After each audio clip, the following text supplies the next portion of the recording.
Have you ever wondered what happens after your doctor takes a blood sample?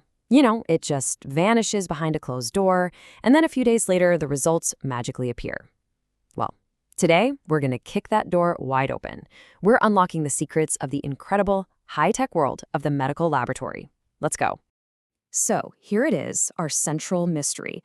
This one little tube of blood holds a whole universe of information about your health. But how in the world do we get from this vial to an actual diagnosis?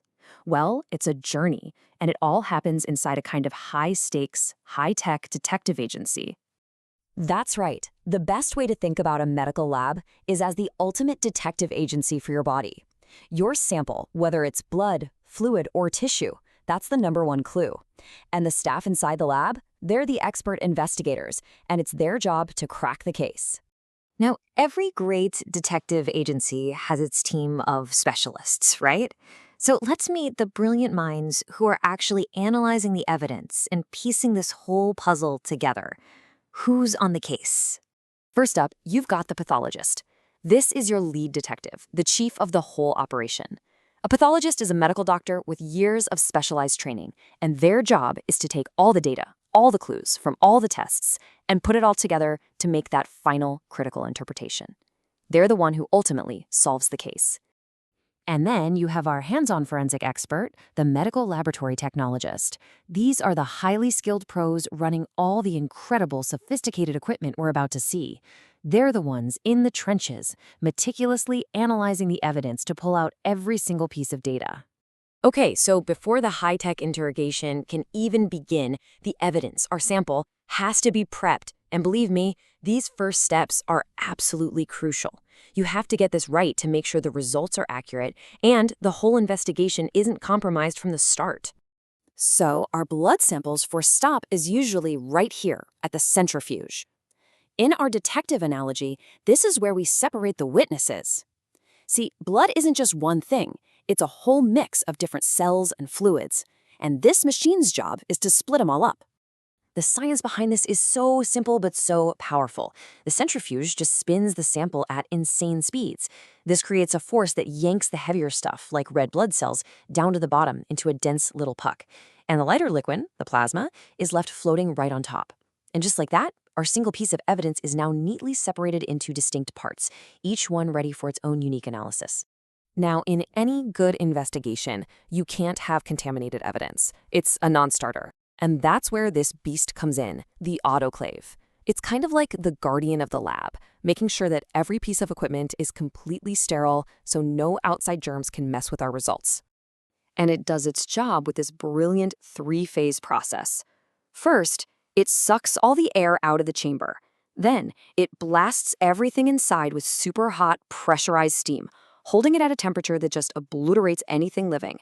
And finally, it pulls all that steam out, leaving behind perfectly sterile, perfectly dry equipment. It's basically a high-pressure steam clean for science. All right, our sample is prepped, our environment is sterile. Now it's time for the main event, the interrogation. This is where a whole lineup of amazing machines is going to decode the chemical and cellular secrets hiding inside our sample. Meet the hematology analyzer. Its main mission is to perform one of the most common lab tests in the world, the complete blood count, or CBC. You can think of this machine as the one that does the master head count of all the major players in the blood. And this is so important because it gives doctors a vital snapshot of your overall health. For instance, are your red blood cells too low? That could point to anemia. Is your white blood cell count through the roof? That's a huge clue that your body is fighting an infection. This machine counts all these critical parts, giving us the first major leads in our investigation. Next up in the interrogation room, the plasma or serum, that liquid part we separated earlier, goes to see the chemical detective. This is the automated clinical chemistry analyzer, and its entire job is to hunt for chemical clues. This analyzer is measuring things like glucose, cholesterol, electrolytes, and liver enzymes. And let me tell you, its findings are absolutely essential for diagnosing and managing a huge range of conditions, everything from diabetes to kidney failure and heart disease. It's literally checking the chemical balance of your entire body. Now, sometimes an investigation needs a really specialized touch. For those cases, you call in the special forces, the flow cytometer. This machine, wow, it takes cellular analysis to a whole other level of precision. Okay, let's take a little tour of this incredible process because it's wild. First, specific cells get tagged with these fluorescent markers. Then they get squeezed into a stream so narrow they have to line up single file like they're waiting for a concert.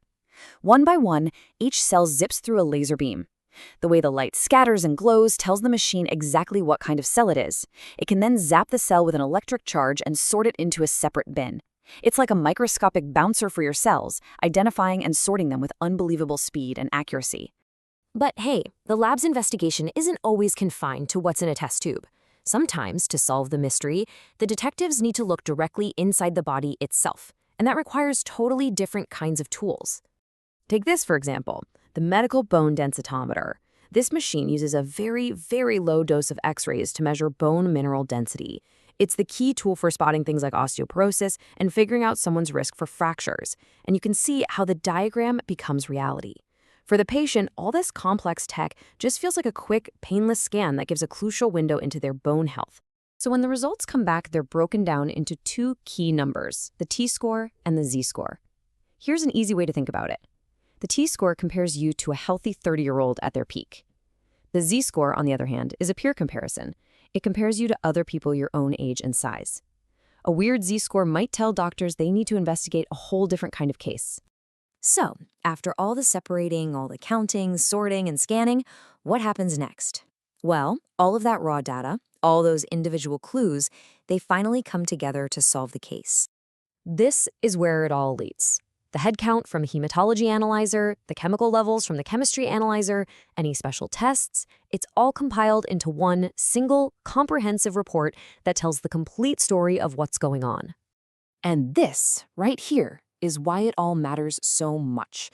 That final report isn't just a boring list of numbers. It's the answer. It is the clear, actionable intelligence that a doctor uses to make a diagnosis and build a treatment plan. The case is solved, and the patient gets the care they need. So, from just one single vial of blood, we've unlocked a whole universe of secrets. And this technology is only getting faster, smarter, and more powerful every single year. It just leaves you wondering, what's the next great medical mystery these amazing machines are going to solve? Thanks so much for joining me on this journey through the lab.